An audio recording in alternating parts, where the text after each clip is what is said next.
చంద్రబాబు నాయుడు గారు బాగా చేస్తున్నాడు.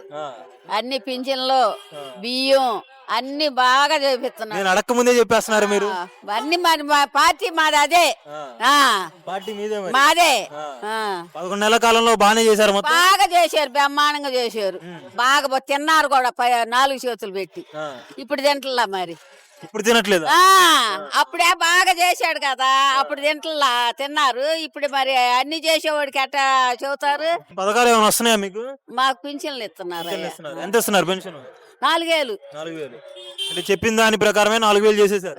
4000. కాకపోతే కొత్త పెన్షన్లు కొత్తవి పెట్టట్లేదు కదా, దాంట్లో ఏమైనా ఇబ్బంది ఉందా? ఏమో మరి మనకేం తెలుసా, ఆయన గారి ఇష్టం. జనాలు ఏమైనా తిట్టుకుంటున్నారా కొత్త పెట్టట్లేదు? ఊరు తిట్టుకోవట్లా, పెడతారా అని అనుకుంటున్నారు. పొలం ఉందా? నాకేం లేదయ్యా, ఏమీ లేదు.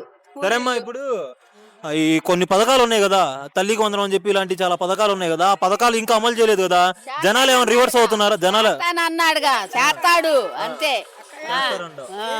రాజధాని అయిద్దంటావా? రాజధాని 3 ఏళ్ళు అయిద్దా?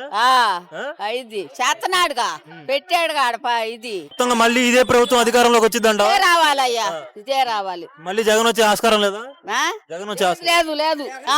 ఉండటానికి ఇల్లు లేకుండా చేశారు. దీప పథకాలు అన్ని కట్టించుకొని అదిగో. నేను జగన్ కి బెస్ట్ ఫ్రెండ్ని. ఆటో ఆపపోతే ఆయన వచ్చినప్పుడు లారీ ఆపకపోతే నేను అడ్డం పడుకున్నా. పని నమ్మేనగా ఆయన ఆగాలి ముందు అని నేను ఆపిచ్చి ఆయనకి నేను పక్కా కాంగ్రెస్. అలాంటి దాన్ని నన్ను మోసం చేశాడు ఆయన. వాళ్ళ నాన్న ఇక్కడ వేసుకోమన్నాడు ఇల్లు. వాళ్ళ నాన్న ఇల్లు కూడా తెలియకుండా ఇల్లు పడేపించాడు. నాకు గెలిచిన 3వ రోజు నా ఇల్లు పడేపించాడు. ఎట్ట చేసావో ఎట్ట చేసావు ఇవాళ రోజు వరకు కూడా నేను అవిటిదాన్ని వీళ్ళ దగ్గరికి కూడా పోయి నేను అడగటానికి అవకాశం లేదు. నాకు అవుడు, నా పిల్లాడికి అవుడు, కనీసం మాకు ఇల్లు కూడా ఎంత సహాయం చేయట్లా. ఇల్లు ఎందుకు పడేశారు? ఎందుకు పడేశారు? ఎందుకంటే అది అంగన్వాడి బడి అటు రోడ్డు దేనికి అడ్డం లేదు, కావాలని పడేశారు.